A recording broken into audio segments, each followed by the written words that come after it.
మన రాజకీయంలో గెలవాలని ఆశ ఉంటే సరిపోదు.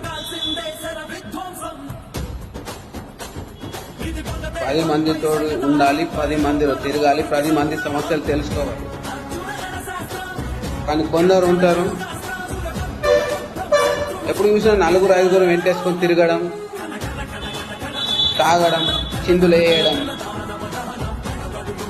ఒక పక్క ధర్మాన్ని వాడుకోవడం, ఒక పక్క దేశాన్ని వాడుకోవడం, అది రాజకీయం అనిపించుకోదు. గొర్రెలు కాసేవాడు కూడా 10 గొర్రెలను పట్టుకొని తిరుగుతాడు, వాటి ఆకలి తీరుస్తాడు. 5 గొర్రెలను పట్టుకొని తిరిగి 5 గొర్రెలను వదిలేడు కదా. అలాగే పొలిటికల్ గా, రాజకీయంగా కూడా ఒక నాయకుడు గెలవాలంటే